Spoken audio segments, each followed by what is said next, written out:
Welcome back to the deep dive. Imagine you're facing one of those critical conversations. Yeah, Maybe mentoring a new colleague, guiding a friend, or, just offering an opinion that you really want to stick. happens all the time. Right. Exactly. Your words matter, but how do you make sure they actually um, resonate Hmm. and lead to action, not just sort of float away? Hmm. Today, we're diving into how to make your advice genuinely persuasive.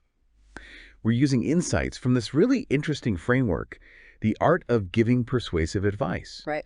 And it offers some, well, surprising structured ways to guide someone, especially if they're new to something. And I think this is so practical for everyone listening because, look, it's not just theory. No. This is about getting better at a core communication skill. You use it everywhere, work, friends, family. Definitely. Knowing how to give advice that actually helps, that makes a real difference, well, that's invaluable. Which brings up a big question, doesn't it? Yeah. Beyond just what we say, how do we deliver it so it truly persuades someone, empowers them? Exactly. So that's our mission today. We want to unpack the core ideas that make advice stick. Mm-hmm. Look at some maybe surprising techniques and also, importantly, the common mistakes to avoid. The pitfalls. Bad pitfalls. We want you to get those aha moments, both for you giving the advice and for the person hearing it. Okay, let's get into it. Okay, so let's unpack this foundation first. The framework we're looking at says the main goal isn't just being logical. It's about delivering your response in a coherent way, almost like a paragraph. Right. Not literally writing it down mid-conversation, obviously. Or no. But having that structured flow. The organization is apparently key. So why is that? Why does that structured approach, that sort of paragraph form, actually help the advice stick? Is it like a brain thing? That's a great way to put it. It taps into how we process information, you know? Okay. When advice has a clear start, middle, and end, like a mini argument almost, it lowers the cognitive load for the listener. Makes sense. They don't have to work so hard to follow. Exactly. They're not trying to connect random dots. And that organized delivery, it signals clarity, it signals authority, makes the advice feel more credible. Right, like you've actually thought it through yourself. Precisely. It builds trust. And you often see this in situations, maybe at school or work, where the person getting the advice, they have very little experience with the problem. Yeah. They need clear step-by-step guidance. And crucially, it's about talking to them naturally, like a colleague or a friend. That relatable tone is important. That makes total sense. Clarity builds confidence. Yeah. For everyone involved. Yeah. And the source suggests keeping it relatively concise too, right? Like maybe 90 seconds. Yeah, that time frame forces you to be clear, to distill your message, which ties back to that cognitive load idea. Get to the point, make it impactful. Okay. And what's really neat is the flexibility within that structure. You might have your main point, your core advice, but the framework encourages you to sometimes argue against other options. Explain why not to do something else. Oh, interesting. So you're not just saying do this, but also don't do that because... Exactly. It adds depth, shows you've seen the whole picture. And honestly, it helps fill that 90 seconds with useful, nuanced stuff, not just filler. Okay, so this is where, for me, it gets really interesting. The language itself. Specifically, using strong modal verbs strategically. Oh, yeah. This is crucial. It's not just grammar. It's about persuasive leverage. Right. Absolutely. And the material breaks these down really well. It categorizes them by their persuasive impact. Think of it like turning a dial. Okay, like different levels of forcefulness. Kind of. So first you've got obligation. This is for really strong persuasion, like a directive. Things like you must, you have to. Right. Or the negatives. You must not. Yeah. You can't. You aren't allowed to. Mm. Pretty direct. Very direct. Using must, for example, it creates a sense of urgency, consequence. It can be super effective if the stakes are high. But maybe risky if you overuse it. Could sound bossy. Totally. It For can sure. backfire. Then you have advice, which the source says is often the most useful category here. That's your you should, you ought to, you had better. And the negatives, you shouldn't, you had better not.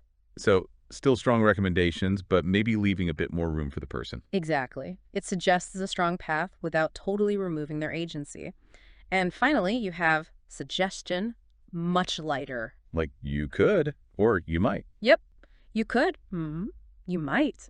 You don't have to. It offers options, empowers the listener, but carries less persuasive weight. That's a really helpful breakdown. And another key point from the source is always keeping advice in the present tense. Yes, that's important. Why is that? It makes it feel immediate, actionable, like you're role-playing giving the advice right now, not talking about some hypothetical past or future. Ah, okay. So it grounds it in the present moment, Right. makes it feel more relevant. So for you listening, think about how switching between you should and you must subtly changes how that advice feels.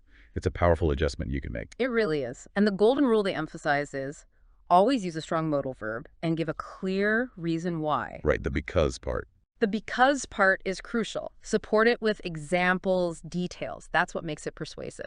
It's the difference between just saying do this and explaining do this because it achieves X and helps you avoid Y. Okay, so we've got the language, the modal verbs, the importance of reasons. But how do you stitch it all together smoothly so it doesn't just sound like a list? Good question. That's where signal words come in. They act like little signposts for your listener. Like first, then finally. Exactly those.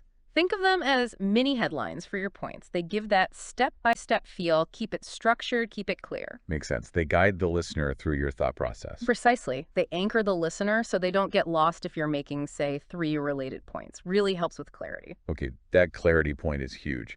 Now, before we jump into a specific example, what about the flip side? Where do people often mess up when giving advice?